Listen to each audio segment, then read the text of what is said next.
Now this, take a look at the op-ed. Election 2024 puts $6 trillion in taxes on the November ballot. Ted Jenkin wrote that, and Ted joins me now.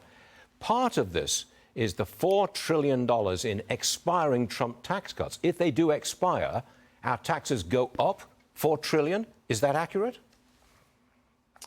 Yeah, Stuart, good to see you, and that is accurate. I think what's on the ballot here is the Trump tax cuts do expire on December 35th, 2025, and that means whoever's in the White House is going to decide if they renew or not. And I think a lot of middle-class people out there don't understand that one of the big things that could expire is the increased standard deduction. And I think it will hit a lot of middle-class families for an extra $500 or $1,000 a year of taxes that they don't even see coming right now. Now, whose decision is it whether those tax cuts are extended or put back in place? Who makes that call?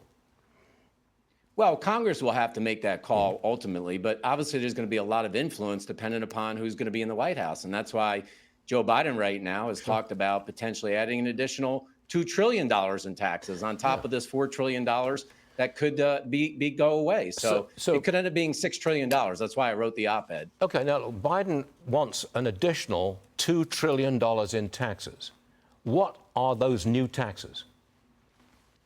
Well, they're going to come in a number of different flavors, but the big one could be a perpetuity tax on Social Security, meaning that if you make more than $400,000, you will pay 6.2% on every single dollar over $400,000, and so will your employer. So it's kind of like a backhanded corporate tax. In addition, the corporate tax would go from 21% to 28%, which, by the way, is not a 7% increase. It's a 30% increase. How's that going to help with inflation? And the top tax brackets would go up by 7% altogether. And you were talking about capital gains before. We don't even know if they're going to talk about putting capital gains from 20%, maybe back to the original rates of 39.6%.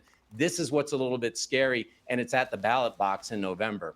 And those tax increases from Biden would go into effect in 2025 if they pass the Congress. Is that accurate?